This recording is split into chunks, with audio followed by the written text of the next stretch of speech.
5 question हमारे होंगे और ये सभी 5 क्वेश्चन असर्शन और रीजनिंग बेस्ड होंगे। क्वेश्चन शुरू करने से पहले, क्वेश्चन नंबर 26 को स्टार्ट करने से पहले कुछ बेसिक एक्सप्लेनेशन समझ लो आप लोग। देखिए, एक जगह लिखा है असर्शन और एक जगह लिखा है रीजन। पहले तो इसके मायने आपको पता होने चाहिए कि असर्शन किसे कहते हैं और रीजन किसे कहते हैं। देखिए, असर्शन का मतलब होता है कोई फैक्ट, कोई डिक्लेरेशन या कोई ऐसा कंसेप्ट जिसको आप समझाना चाह रहे हैं अपनी स्टेटमेंट के माध्यम से। समझ आ गई बात? जैसे कि यहां पर लिखा है चार्ज इज इनवेरिएंट। आपने इलेक्ट्रोस्टैटिक्स पढ़ा है और इलेक्ट्रोस्टैटिक के एक में उसमें एक टॉपिक आता है properties of charge. Properties of charge में एक पॉइंट आता है charge is invariant in nature. तो ये एक असर्शन है। इसी टाइप से ये क्वेश्चन दिया हुआ है कि भाई ये एक फैक्ट है, ये डिक्लेरेशन है जिसको हम असर्शन बोल रहे हैं। नंबर 2, उसके बाद देखा है रीजन। रीजन का मतलब होता है उस असर्शन का एक्सप्लेनेशन जो आप देना चाह रहे हैं। मीन्स ये तो हो गया एक फैक्ट या एक डिक्लेरेशन, और रीजन का मतलब उसका एक्सप्लेनेशन, इस असर्शन का एक्सप्लेनेशन। अब एक्सप्लेनेशन आप ठीक भी दे सकते हैं और एक्सप्लेनेशन आप गलत भी दे सकते हैं, उसके ऊपर हमें बात करनी है। अब 4 ऑप्शन हमारे सामने हैं ABCD। Option number 1, option number 2, option number 3 और ऑप्शन नंबर 4। किस तरीके से ये टिक होते हैं ये भी जरा समझ लीजिए। इसके रूल्स होते हैं कुछ हर जगह। वैसे तो एग्जाम में जब भी आपको क्वेश्चन दिया जाएगा तो रूल्स उसके ऊपर लिखे हुए होंगे, लेकिन अभी जो मैं 5 क्वेश्चन करा रहा हूं वो किस बेसिक रूल के ऊपर करा रहा हूं उसको नोट डाउन कर लीजिए। अगर आपका असर्शन ठीक है और रीजन उसका सही एक्सप्लेनेशन है, दोबारा से सुनिए इस बात को, अगर असर्शन ठीक है और रीजन भी ठीक है, चलो ऐसा उसको और सिंपलीफाई करते हैं, असर्शन भी ठीक है और रीजन भी ठीक है और रीजन उसका सही एक्सप्लेनेशन है, तो ऑप्शन नंबर ए।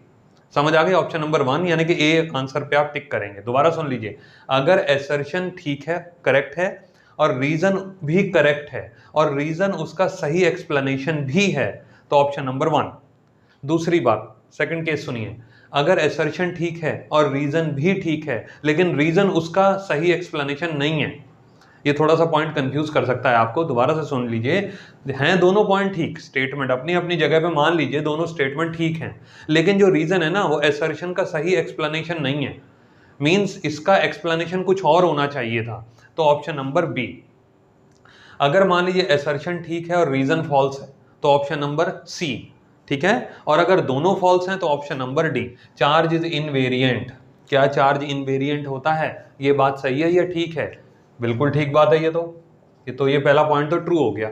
ठीक है जी। अब हम रीजन के ऊपर बात करते हैं। बड़ा अच्छा कंसेप्ट है ये reason.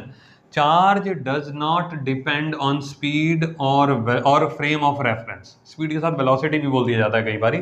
Charge does not depend on speed और फ्रेम ऑफ रेफरेंस। क्या ये बात सही है? अपने आप में पहले ये बात करो, क्या ये सही है? बिल्कुल ठीक बात है। चार्ज एट रेस्ट, एनसीईआरटी में लिखा है charge at rest is equal to charge in motion, है ना? तो जो भी अगर आपकी कोई बॉडी है उसके ऊपर कोई चार्ज है, वो बॉडी रेस्ट पर रखी है, तो जो चार्ज उसके ऊपर है वही चार्ज उसके ऊपर रहेगा अगर वो बॉडी मोशन में भी आ जाती है। मान लीजिए ये मेरे पास मार्कर है ना, तो मार्कर के ऊपर 10 कूलम का चार्ज है, अभी रेस्ट पर है। अब मैं इसे ऐसे थ्रो करता हूं, इस तरीके से मैंने ऐसे थ्रो करा, जब थ्रो करा तो ये मोशन में आ गया, तब भी चार्ज इसका 10 कूलम भी रहेगा। चार्ज नहीं बदलता है। समझ आ गई बात? Charge does not depend on speed और frame of reference. Frame of reference के हिसाब से भी नहीं बदलता है। फ्रेम ऑफ रेफरेंस का मतलब वो कंडीशंस जिनके अनुरूप आप उस बॉडी को ऑब्जर्व कर रहे हैं, this is known as frame of reference. तो चार्ज ना तो स्पीड के ऊपर डिपेंड करता है ना ही फ्रेम ऑफ रेफरेंस, तो ये भी पॉइंट ट्रू है। ठीक है जी। अब दोनों केस ट्रू हो गए। अब हमें देखना है, अब दोनों केस जब ट्रू होते हैं ना, तो ऑप्शन नंबर 1 भी ठीक हो सकता है, ऑप्शन नंबर 2 भी ठीक हो सकता है। अब दोनों में कैसे डिफरेंशिएट करना सुनिए। अगर ये पॉइंट रीजन जो है वो असर्शन का सही एक्सप्लेनेशन है, तब तो ऑप्शन नंबर ए पे टिक कर देना। लेकिन अगर ये सही एक्सप्लेनेशन नहीं है तो ऑप्शन नंबर बी पे टिक कर देना। ठीक है? क्योंकि दोनों ट्रू हैं। अब हम देखते हैं कि क्या ये इसका सही एक्सप्लेनेशन है। Yes, charge do not depends on speed और frame of reference, that is why it is invariant. Are you getting the point और not? Please try to understand the concept also. हमने बोला कि charge do not depends on speed और frame of reference, that is why it is invariant. इसका मतलब ये दोनों चीजें ट्रू तो हैं ही, और ए पॉइंट रीजन जो है वो असर्शन का सही एक्सप्लेनेशन भी है। तो इसका मतलब ऑप्शन नंबर ए। असर्शन कहता है when electric flux through a close surface is zero, then net charge inside the surface must be zero. क्या मीनिंग हुआ इसका? मान लीजिए कोई भी एक क्लोज सरफेस है, फर्ज करिए कोई भी एक क्लोज सरफेस है, ठीक है ना? अब ये 3D शेप होना चाहिए, क्यूबॉइड बना सकते हो या क्यूब बना सकते हो, चलो इस तरीके से हम बना लेते हैं इसको, ठीक है, ये देखिए ये क्यूब बन गया। अब मान लेते हैं वो बोलता है इसके फ्लक्स की वैल्यू कितनी है, 0। देखिए electric flux through a close surface is 0। इसका मतलब ये है, वो बोलता है then net charge inside the surface must be 0। अब फ्लक्स की वैल्यू 0 आती कब है, पहली बात तो फ्लक्स का फॉर्मूला क्या है, Q ओवर एप्सिलॉन नॉट। अब Q का मतलब यहां पर क्या है, net charge enclosed by the body. अब अगर फ्लक्स की वैल्यू 0 है तो इसका मतलब ये नेसेसरी है कि Q की वैल्यू 0 हो। इसका मतलब बॉडी के अंदर नेट चार्ज कितना होना चाहिए, 0। अगर बॉडी के अंदर कोई चार्ज मौजूद है तो फ्लक्स की वैल्यू कभी 0 नहीं आ सकती। क्वेश्चन में बोलता है असर्शन में कि अगर फ्लक्स की वैल्यू 0 है तो इसका मतलब बॉडी के अंदर नेट चार्ज 0 होना चाहिए। तो क्या ये बात ट्रू है, बिल्कुल ठीक बात है, बिल्कुल ठीक बात है, ट्रू है। ये पहला केस तो ट्रू हो गया, असर्शन हमारा ट्रू है।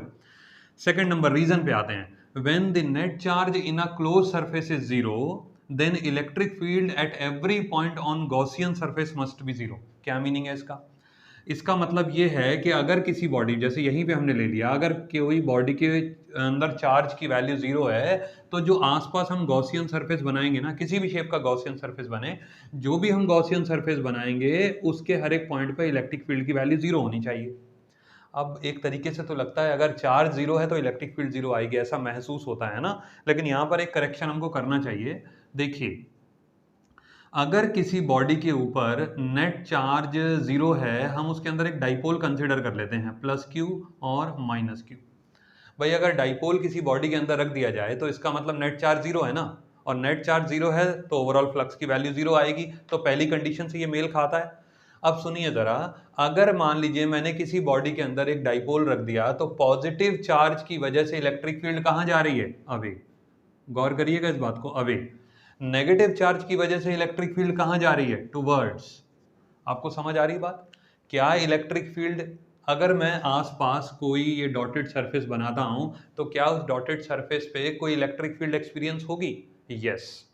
ये देखिए ना लाइंस आ रही हैं, ये नेगेटिव चार्ज की तरफ इलेक्ट्रिक फील्ड लाइंस आ रही हैं, ये पॉजिटिव चार्ज से इलेक्ट्रिक फील्ड लाइंस अवे जा रही हैं। इसका मतलब अगर इस बॉडी के आसपास, इस सर्कुलर बॉडी के आसपास मैं कोई गॉसियन सरफेस बनाता हूं तो उसमें इलेक्ट्रिक फील्ड तो दिखाई देगी ना, इलेक्ट्रिक फील्ड एक्सपीरियंस होगी। समझ आ गई बात, इसका मतलब ये रीजन हमारा फॉल्स हो गया। रीजन क्या कहता है हमसे कि अगर बॉडी के अंदर नेट चार्ज 0 है तो electric field at every point, electric Gaussian surface के हर एक पॉइंट पे इलेक्ट्रिक फील्ड की वैल्यू 0 होनी चाहिए। ये कंडीशन हर जगह ट्रू साबित नहीं होने वाली है, तो ये पॉइंट फॉल्स हो गया। और जब फॉल्स हो गया, असर्शन ट्रू और रीजन हो गया false, in that case option number C 3। Assertion क्या कहता है, electric potential energy of any positive charge is always positive. Assertion है हमारा, या डिक्लेरेशन है हमारा, या फैक्ट जिसके बारे में हम बात कर रहे हैं, वो क्या कहता है कि electric potential energy of any positive charge is always positive. बताइए ये स्टेटमेंट ट्रू है कि फॉल्स है, क्या बोलना चाहिए। पोटेंशियल एनर्जी का फॉर्मूला मालूम है आपको, 1/4πε0 Q1 Q2 divided by R। अब बताइए इसमें कितने चार्ज आ रहे हैं, 2 आ रहे हैं। यहां पर क्या बोलता है, potential energy of any positive charge. क्या एक सिंगल चार्ज की पोटेंशियल एनर्जी हो सकती है, नहीं हो सकती, कभी नहीं हो सकती। पोटेंशियल एनर्जी के लिए तो कम से कम 2 चार्ज चाहिए, पेयर चाहिए ना, तो पहली स्टेटमेंट क्या हो गई, फॉल्स।